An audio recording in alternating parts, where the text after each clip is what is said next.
The nation has lived through the reality of another week of alliance and non-alliance politics. Let's speak to Neil de Beer, the president of the United Independent Movement. Welcome, Neil. Yeah, Chris, very good morning. And to now what I can call the BizNews family. What a morning to say, go Bokke, go Bokke, go Bokke. National pride. Yeah, great to start a weekend, Chris, without, for once, the downing drains of darkest politics, and to have a glimmer of a bit of great sunshine, light of a national team that won yesterday, but a shocker to the SABC, who, in my opinion, drew a cowardly note yesterday morning only to announce to this country that they will not be broadcasting our Springbok team's game. And I found it absolutely sad and shocking. No matter the consequence, the discussions of money, this is a unifier. Die Springbokke maak ons een. The national team unifies this country more than any politician or party can. So I just wanted to say my black sheep of the week is undoubtedly this SABC who got it wrong. Because we as a country need any kind of good news, of good glimmer. And can you imagine thousands of people getting their Ulofberg, their choppy ready to go and watch this game because they can't afford DSTV or they can't afford the tickets at the game. They plan their life around this huge occasion and they were let down. So I thought I'll just say that is not the right thing, and I hope that we can change that in the future. Well, maybe Gauteng, our new Minister of Sports and Arts and Culture, can do something about that. Neil, sorry to take you from a winning team to the composition of the cabinet of the Government of National Unity. What do you make of those ministerial appointments? Chris, the problem that you've got is too many chefs. I mean, this is a cliche. We have a combined minister and deputy minister portfolio grouping of 75 people. You know what is astonishing is 32 ministers, 43 deputy ministers. We now see major parties in the GNU, whom actually made one of their policy voting platform discussions the size of the cabinet. The mere statement that they said that we are going to a half cabinet, in a cut cabinet, and now they sit there, part of that bloated cabinet is absolutely, to me, ridiculous and hypocritical. The other problem is, I don't know if you know it, but after analyzing this cabinet, is it also not shocking to know that out of these 75 ministers, that 41 of them have been charged? And out of the 41 that actually faced charges criminally, that of that 41, 12 of them are still ongoing cases. So not only do you have this colorful, rainbow color, rainbow size of a cabinet, but some of them are charged on being criminals. So that's the one thing that makes me frown.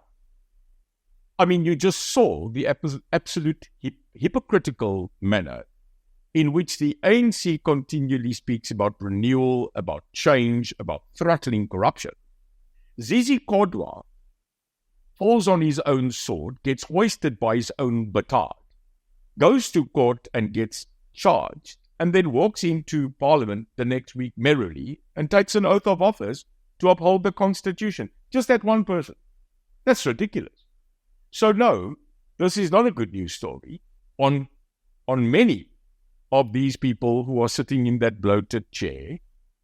But what is more the problem, Chris, is that we've rehashed some of the old, where we had an opportunity to now cut out the dying roots, and we just brought them back. So there are certain of these ministries that I'd like to focus on and tell you what is the critical 100-day forwarding, and some of them that are just utter ridiculous. Please go ahead. I mean, let's start with the pinnacle, because I always look at safety, security cluster first.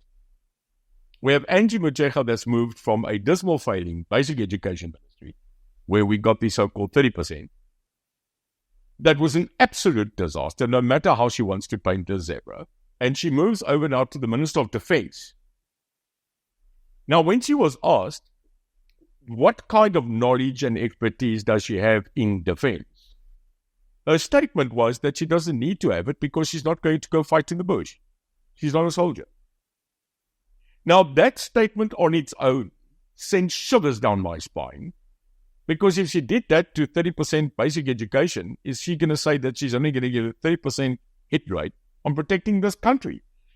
So that is the naiveness of the debate, where I told you before, I would prefer, not in all, but on the critical algorithm points of this country, defense, police, health, education, infrastructure, and finance. There we go. That we get people in that position, because that is what I call the critical backbone of a nation. So here we go, and we take a Minister of Education that failed. She failed. And you take that person to defense, which currently is a failure. Now, why am I saying it? Because there are people in the defense force who talk to me. I come from there. It's not a good news story. We have soldiers currently deployed in foreign countries that are dying. And I'm telling you, one of them told me clear, and I won't tell you his name, it's my right, but a shocking story that they were deployed without the support of food, the support of air wing power, and the support of basic logistics. But we deployed them. So we need a strong minister that understands that scenario of when you deploy a military, you cannot deploy without support. Secondly, the military veterans of this country have sat for 30 years, also in a department that has failed. They're not being registered. The actual registration and recognition of military veterans in this country are not happening on the so-called database, and therefore they're not getting their benefits. So the reason I mentioned this, Chris, is because now you see the depth of knowledge that you should have to go and sort out the Department of Defense. The second one is maybe a story of hope. Senzo, the new Minister of Police, might not have police experience. But because he comes from other departments where he was a minister, where I might say he actually did well. His stint within the water sanitation prologue, the public works scenario, he is a worker. Now, I think that should give us hope that he's actually a person who thinks. They call him a thinker. He's actually a person that thinks it through, goes into the motion, and he's not scared of getting his hands dirty. So there's a glimmer of hope. The other one where I did say, though, there might be a little bit of hope within the Ministry of Defense is the Deputy Minister, interesting, is General Bantu Holomisa. So I hope that General Holomisa, who is a person that comes from the military, in the past within Transkei, he actually went to military academy. So he's not an appointed person that got a medal in the bush. He's actually a qualified person that understands defense. So the hope there is that Angie Motshekga will lean on him to get some of that knowledge and experience to buffer that scenario of the ill knowledge that she has. The other one, Chris, is that I think we did the right move in keeping the same minister, Enoch Nangwana, in finance. And I think the markets, I think the world did not react negatively to that. So that was a good thing. It was a stabilizer at the end of the day. The new Minister of Education, coming from the DA, I have hope. The unions might not, but I see within her aptitude, she has that attitude. I've worked with her at the NBC, and I think she's quite an intelligent, quite a robust person. So I look there, and then finally, might I tell you one of the things we really needed, also a good news story, is Dr. Leon Schreiber. Going into Home Affairs, I think, knowing Leon, he's already taking steps. He's an educated man. He is a principled person within sorting matters that he gets given on the table. So the character Leon put that aside. I'm not a person that is knowledgeable about the man, the character, but I'm just talking about how he takes on a matter like he did in the MPC. So he's the new minister. I see he's already made some pronouncements. And I hope there is something that comes good of it, because Chris, we cannot continue with the current scenario of the foreign-based problem that we've got in this country. So there's a couple of things that I see are in the light. Gauteng McKenzie, Minister of Sport, saw him jumping up and down yesterday in the stadium. He's got a character. Like or don't like him, that matters not. Is he going to perform in the Ministry of Sports, Arts and Culture? I'm telling you, and I might swallow my words, but here it comes. I think he's going to do well. I think he's got a character, he's got a passion. Forget about Gauteng past. I think Gauteng might do just well in that scenario. And for the rest, Chris, we have to sit back and we have to watch for the 100-day outcome, and that's important. What is expected in the first 100 days? Quite. Neil, meanwhile, it has been a disastrous week for alliance politics in Gauteng. Yeah, the killing fields. I made a statement, I think this week, that went viral, when I said you can only imagine the citizens, not just of Gauteng, which is basically spread over your three nucleus areas, which is Tshwane, Johannesburg, and Ekurhuleni, whom all three are in a current, state of disaster. You just have to drive through Tshwane, Pretoria.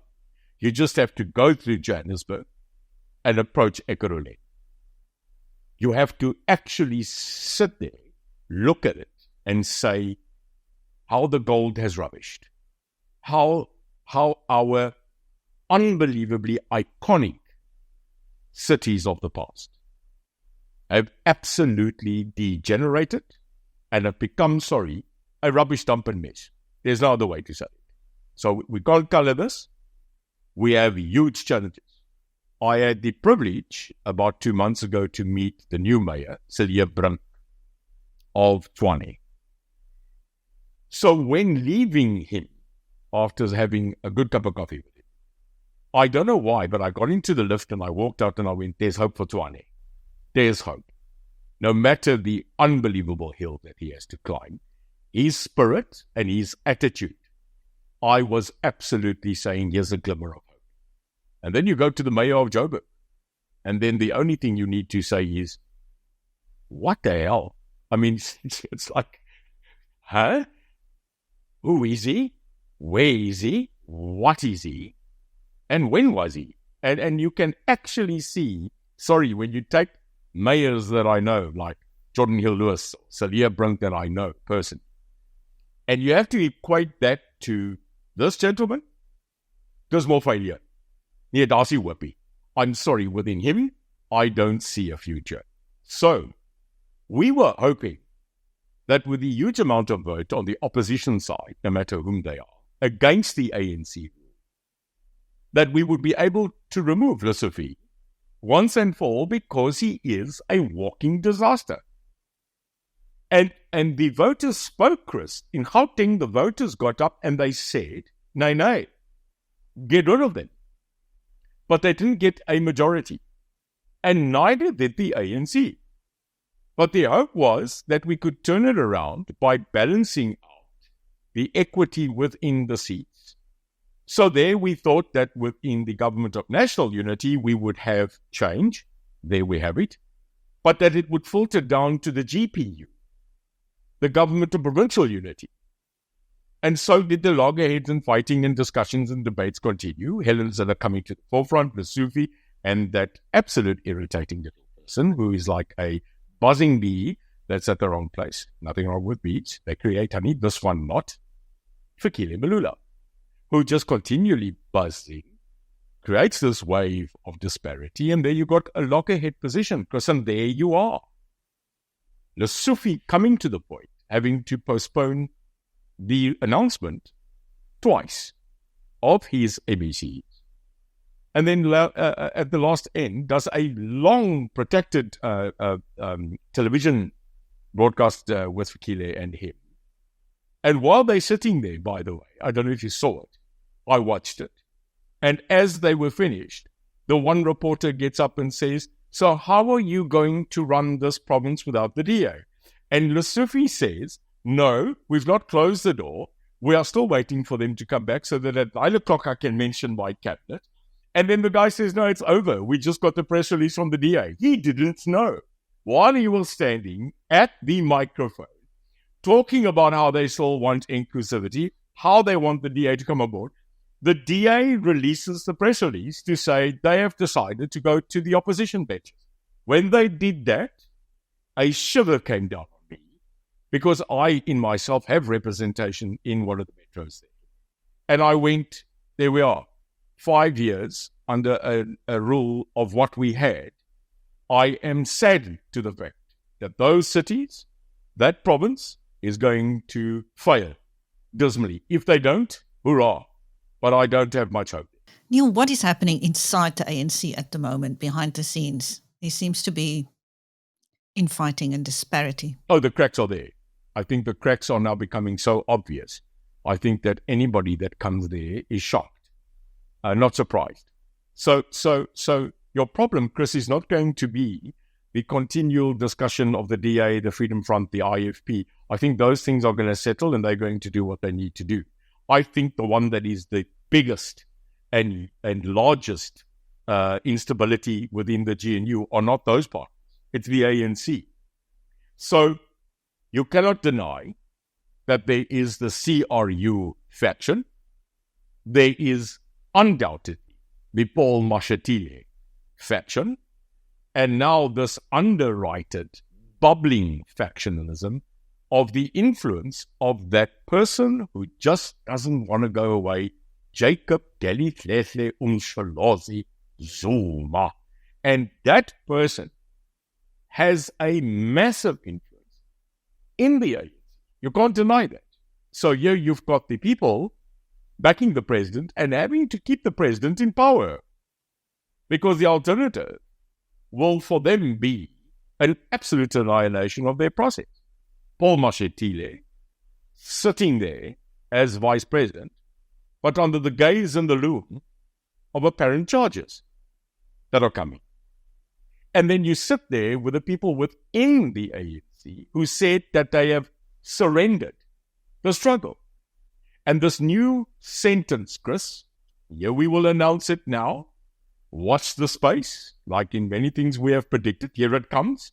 The sentence you are now going to hear more and more in Parliament, more and more in this country from this RET and revolutionary faction is sellout.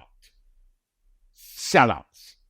And this sellout propaganda, that new cliche, is what is going to be the make and break of the further split of the so-called mighty but fallen African National Congress. And we're looking at an increasingly strong opposition in the economic freedom fighters and former President Jacob Zuma's MK party. Are we not, Neil? Well, Chris, here's the thing. And take it as the verbiage that I will put on the table. We've actually not had a revolutionary, rude, and hugely negative opposition in the past 30 years. I think I'm correct. The opposition that we've had, being the DA for most of the time, have not been people that are feisty, revolutionary, rude, and attacking. They have been the majority of people that were orators. They could speak well, chirp well. You could go from the lines of Musi Bayabani, the broken president, the broken country, even to John Steenhuisen, the way that they can speak and orate. But they are not rude people. They're not people that gaff you, or people that can fire verbal missiles that are across the road and actually deploy and cause damage. That changed. This has changed in the 7th government of this republic. You are now going to have an absolute opposite of a attitude of opposition. Because actually, fundamentally, Chris, the new opposition of this republic and in parliament is no other than MK. Now, when you take on the MK animal and you put that in opposition with its loud, chafing, rather annoying and jealous side nephew, the EFF, you are going to see a barrage of choir, all of them getting together in one major song of sellout, traitor, white minority capital, the Madam Stooge, and they're going to take that as their reference every day. We are going to see a total different atmosphere, attitude, and discussion-based revolution in that parliament. It's going to be something to watch. Indeed. Talking about discussion, now another former president, Thabo Mbeki, has called for a national dialogue. What can that achieve, Neil? Well, I'm not surprised, and may I say to you, the national dialogue that's called, no matter who called it, obviously that will now be also focused on his Thabo Mbeki call, and there will now be a political nuance and a clutter of mystified agenda but no, I agree. I actually agree. And why do I agree that a national dialogue, which should consist of our clergy, our faith-based organizations, our NGOs, and people that come from, can I call it, community? And may I say why? The TRC failed. That's it. And I was part of that process. It failed. The intention of the TRC was great. Die Waarheids- en Versoeningskommissie, the Truth and Reconciliation Commission. I tell you right now, being a person that was part of that process, that it failed. And where did it fail? We only got to the T. That's it. We only got to the truth. So help me God. Not all the truth, though. But the truth that was delivered at the TRC hearings was shocking enough. Now, what happened there, Chris, was we were supposed to bring the truth out and then bring reconciliation. And I'm sorry, I'm open to debate. We never got to the R. This country never reconciled. Those governments, the ANC, the National Party, they left the reconciliation part up to us. Citizen X, the normal person, act myself. Did they really think that a flag could go down and a flag could go up after one of the most unbelievably dark histories of this country, in this continent, and that we would just get on with it? Well, Chris, we are a miracle because we kind of did. We didn't have mass slaughter on civil war. White did not attack and black did not come and murder. We've had our few uprisings. But in general, come now, this country has gotten on with it. It's the politicians in this country who do not want that reconciliation to be seamless. And they are the people that brought us back to racial-based politics. Absolutely they are. The white and black. So I would support wholeheartedly a scenario where we could have a national dialogue of this true state of the nation and where are we going in the next 3 decades. And I would implore people to get involved so that we could say this is a national audit of the morality, the dignity, and the future of this country. Absolutely. Neil, may we go to Kenya, where an uprising forced that government to back down. Now, many pro-revolutionaries in this country feel inspired by what happened there. Yes. Have you picked up on that too? Well, having been in Kenya, there are people who feel that a revolution is probably, for them, the only option here. No, we closely monitored it. I have experience in Nairobi, Kenya. I've been there a couple of times. I worked on certain projects there, especially after some of the faith-based attacks, which they called faith-based attacks there, of Al-Shabaab and ISIS, etc. I was in actual fact called at that stage in my private capacity to give opinion. Kenya has been a country, may I say, that has an economic good story, where that country grew economically and in actual fact became a diamond in the rough. And obviously hugely supported by the United States of America. I think you know the relationship Osama bin Laden, that period brought in a scenario of where there was something fundamentalism growing within the African diaspora. And then we had Barack Obama visiting Kenya. I think you remember, he came there. It was a huge scenario, West backing Kenya. But it also raised certain eyebrows as to now what would he do within the African continent on having that faith, that religious so-called war, being now brought to the African continent. But in general, may I tell you that the citizens of Kenya are a very peaceful country. They are not a revolutionary country where there is a continued diaspora war. So this, what happened in the past 4 weeks under President Ruto, based on what he tabled, the new financial bill of 2024, bringing up taxes, caused a massive youth revolution. It turned sad when, from riotous behavior, they started burning even up to Parliament, and I saw live rounds being used and people dying. And that spilled over here, not physically, but mentally.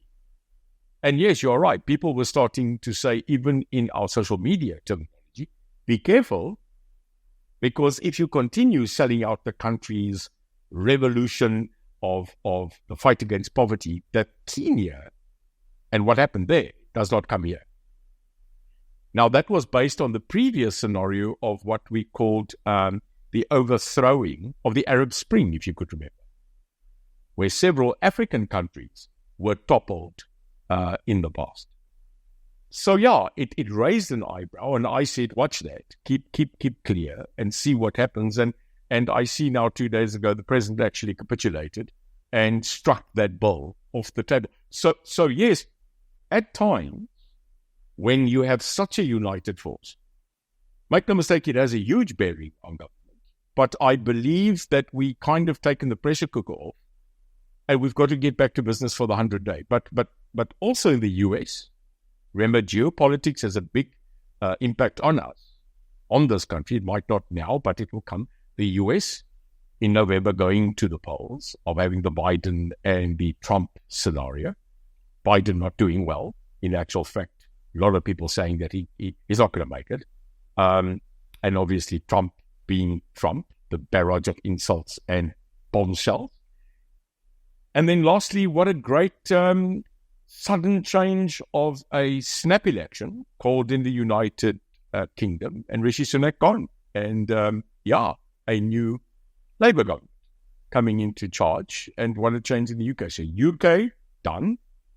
France, currently, today, second poll, definitely Macron in a massive problem, because Le Pen from the conservative scenario, like so many European countries now, Chris, hedging to the right, going conservative. And that outcome expected today, and I think a possible change. And just before the Olympic Games, so world politics now coming to take a bit of a front seat, and our politics now having to go from front to bloody work and a little bit of werk. Thank you, Neil. That was Neil de Beer, the president of the United Independent Movement, taking BizNews viewers through another dramatic week of alliance and disalliance politics in South Africa. Thank you, Neil, and I am Chris Steyn.